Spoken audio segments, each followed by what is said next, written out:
Y vamos a analizar las perspectivas que entregó Javier Milei en este discurso, y lo vamos a hacer desde dos latitudes distintas. En Europa saludo a esta hora, en Madrid, España, a Juan Ramón Rayo.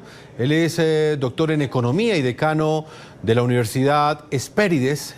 Nos acompaña a esta hora, está trasnochando con nosotros porque ya es de madrugada en España. Señor Juan Ramón, bienvenido al programa La Noche, es un gusto tenerlo con nosotros. ¿Qué tal? Muy buenas noches. Es un placer, el placer es mío. Juan Ramón Rayo, quiero conocer también su opinión. ¿Cómo califica usted este discurso? Y me gustaría también conocer su lectura sobre el impacto que generó. ¿Por qué cree que tantas personalidades del mundo político y económico le han dado relevancia a esta intervención del presidente argentino Milei? Bueno, buenas noches. Yo creo que es un discurso histórico, sobre todo por el foro en el que tiene lugar. El Foro Económico Mundial de Davos es un foro donde se concentran las élites políticas y empresariales del conjunto del planeta. Élites políticas y empresariales que durante las últimas décadas se han ido alejando cada vez más de los principios del liberalismo, y son esos los principios, el derecho a la vida, a la libertad, a la propiedad privada, los que permitieron que Occidente prosperara, se emancipara, se liberara de las servidumbres feudales y estatales a las que se veía sometido, y por tanto fueron los principios que nos trajeron libertad y prosperidad. Y cada vez más nos estamos alejando de esos principios en aras de una especie de gobierno autocrático, autotecnocrático, pero con una revestimenta democrática para aparentar que en última instancia gobierna el pueblo, cuando en realidad quienes gobiernan son estas élites políticas y empresariales globales. Y es muy importante que Javier Milei haya lanzado este mensaje en este foro para marcar distancia con el statu quo político-económico dominante, para cantarles las 40 hasta cierto punto a ese statu quo político dominante que va cooptando cada vez más poder a costa de los ciudadanos. Y para plantear en ese foro, y también más allá de ese foro, porque no perdamos de vista que Javier Milei no solo estaba hablando para los que estaban dentro. Javier Milei obviamente esperaba que este discurso tuviese el impacto que está teniendo y, por tanto, estaba hablando también a los de fuera de ese foro. Dejar muy claro que Argentina se quiere distanciar de este modelo colectivista, estatista, liberticida, y que, por tanto, le planteabas antes la cuestión de si era el mejor foro para hacer este discurso, porque es un foro para atraer inversiones. Bueno, yo creo que Javier Milei lo que está diciendo es: nosotros no somos como el peronismo que había antes y queremos marcar distancias radicales con lo que había antes en Argentina, y además queremos que vengan empresarios a Argentina, no que quieran ganar dinero a través de prebendas estatales, no a través de privilegios, no a través de subsidios estatales. Queremos que vengan a Argentina aquellos que sin privilegios crean que pueden generar valor para el conjunto del planeta desde Argentina. Y ese es el mensaje que en última instancia trasladó Javier Milei. Si ustedes vienen aquí a generar valor para el planeta desde Argentina, brazos abiertos. No los vamos a castigar ni con impuestos.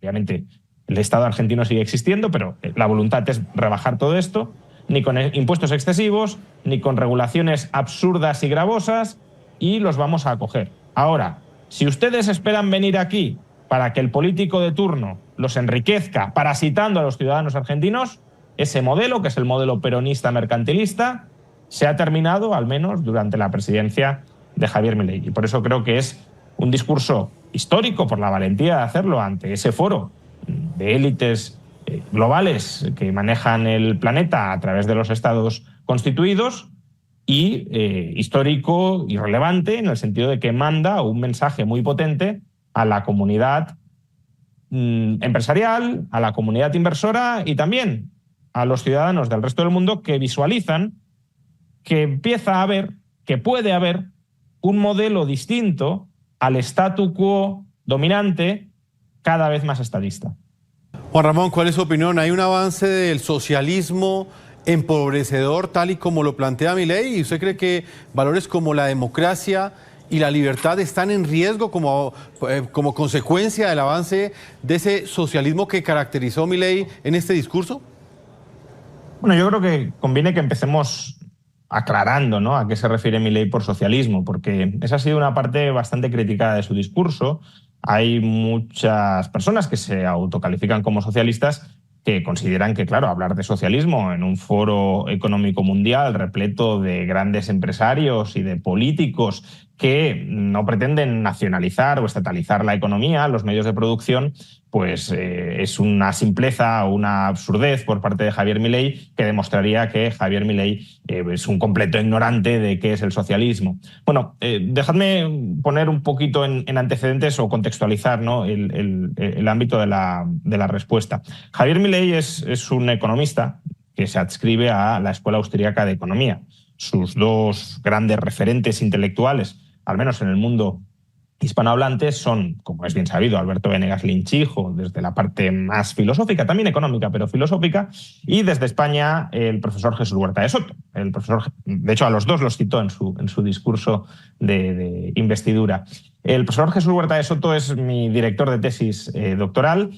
Y de hecho, como habéis dicho en la presentación, soy decano de la Universidad de las Hespérides, que es una nueva universidad que acabamos de lanzar desde España, que es online, que, bueno, pues cualquiera, incluso también desde Colombia, Hispanoamérica, pueden apuntarse a cursar grados de economía, máster de economía, de finanzas, de derecho, bueno, multitud de títulos oficiales en el espacio económico, en el espacio europeo de educación superior que se imparten desde la Universidad de las Hespérides con la perspectiva de la escuela austríaca.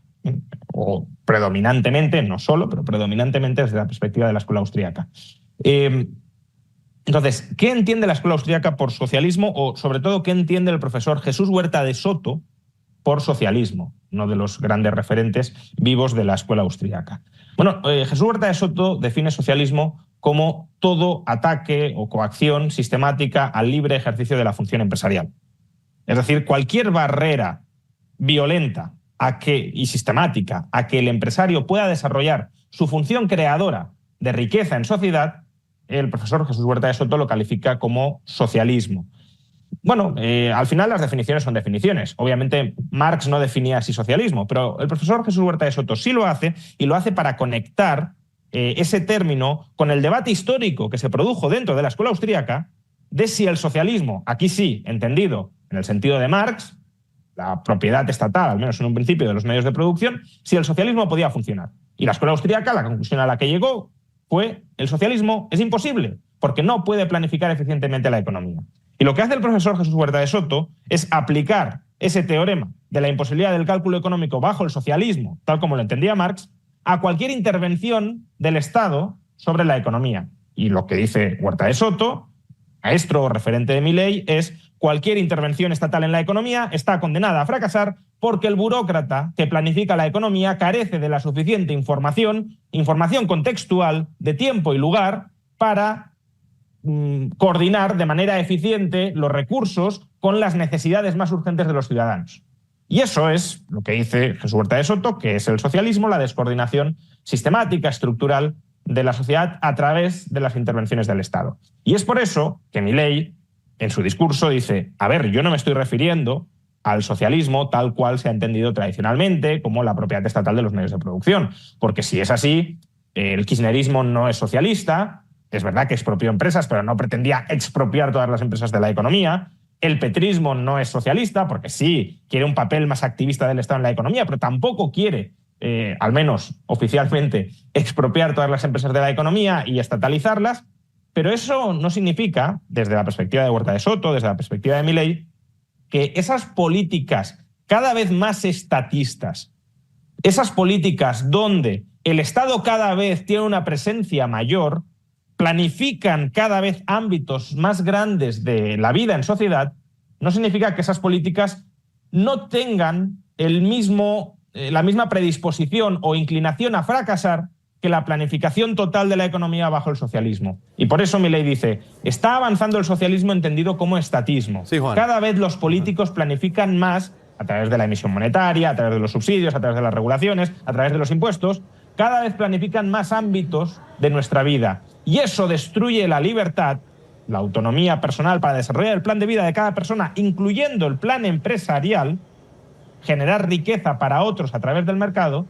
Esa intervención sistemática, estructural, destruye la función empresarial y, por tanto, nos aboca a una sociedad menos libre, menos creativa, menos innovadora, menos dinámica, menos empresarial, más politizada, más burocratizada, sí, Juan, más estatalizada, más pobre y menos libre. Y ese es el fondo del mensaje del discurso de Javier Milei, y la apelación al socialismo que hace, en contra del socialismo, claro, esa admonición del mundo está en peligro para el socialismo, en realidad, si uno lo contextualiza bien, hay que leer el mundo está en peligro por el estatismo, por el creciente rol que desempeña, por desgracia, el Estado en la vida social. Juan Ramón, ¿cuál es su opinión? Milei asegura que en los actuales tiempos el empresario es un héroe, y aprovechando esa tarima que tuvo en Davos, Suiza, les ha recordado a los empresarios que son benefactores sociales, y lo ha argumentado sobre las bases o sobre los argumentos y los resultados que ha tenido el capitalismo en los últimos 2 siglos. ¿Qué piensa usted de esta parte en particular? Y me gustaría saber por qué el socialismo empobrecedor, tal y como lo califica Milei, ve en el empresariado una amenaza. Sí, bueno, yo diría que el empresariado es un benefactor siempre que no sea un empresario prebendario. Si es un empresario dentro del libre mercado, desde luego, si prospera es porque genera valor para los demás. Hay diversas teorías sobre por qué comienza la revolución industrial, y una de las teorías que creo que tiene una creciente aceptación es la de la profesora Deirdre McCloskey, que sostiene que la revolución industrial empieza porque hay un cambio cultural. Un cambio cultural en el que se dignifican las virtudes burguesas, en las que se dignifica el comercio, en las que se dignifica el empresariado. Hasta ese momento, el empresariado, el comerciante, el burgués, era un apestado social. El referente social era la nobleza o el clero, pero no la burguesía. Es cuando la burguesía reemplaza dentro del imaginario colectivo a la nobleza o al clero como referentes de la sociedad, cuando el comercio y la producción basada en el comercio, el mercado, el capitalismo empieza a surgir. Y ese periodo coincide con la revolución industrial o con el inicio de la revolución industrial, y por tanto el periodo de mayor expansión de generación de riqueza de toda la historia de la humanidad, con muchísima diferencia, tal como recordó Javier Milei. Por tanto, las ideas, los valores, la cultura subyacente a una sociedad es clave para explicar el desarrollo o el subdesarrollo de la misma. Y por eso la batalla intelectual, la batalla de las ideas, la batalla cultural es tan importante en todos los frentes. Comentaba Alberto el frente académico, el frente universitario. De nuevo, aquí hablo, si me permitís, desde mi experiencia. ¿Por qué algunos desde España hemos creado la Universidad de las Hespérides? Una universidad muy ligada o muy vinculada o muy cercana a algunas de las ideas sin duda filosóficas y económicas que defiende Javier Milei, las de la escuela austríaca, las del liberalismo.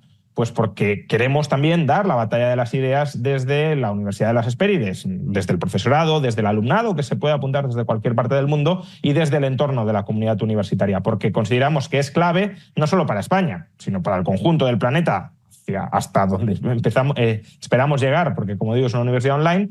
Es clave que las buenas ideas, las ideas que dignifican al empresario, no retrocedan, porque si esas ideas, esas virtudes burguesas retroceden, entonces, y ese es el mensaje de nuevo de Javier Milei en el Foro Económico Mundial de Davos, entonces la libertad y la prosperidad retrocederán, porque el crecimiento económico, el capitalismo, el libre mercado, que es lo que nos ha traído esa prosperidad, descansa sobre esos valores, sobre esas ideas, sobre esa cultura de dignificación del comercio, del empresario, del ahorro, de la inversión a largo plazo, incluso del rentismo bien entendido. Y todo eso es lo que el estatismo se quiere cargar, reemplazándolo por la subsidiación, el clientelismo, el dirigismo económico, la planificación central, y es por tanto lo que amenaza la era burguesa, la era capitalista, la era industrial y postindustrial basada en los principios del libre mercado, y que hay que defender desde todos los frentes, incluyendo el frente académico, como intentamos hacer desde la Universidad de las Hespérides. En Madrid, España, Juan Ramón Rayo, doctor en Economía, gracias por haber estado con nosotros. Muchísimas gracias por la invitación.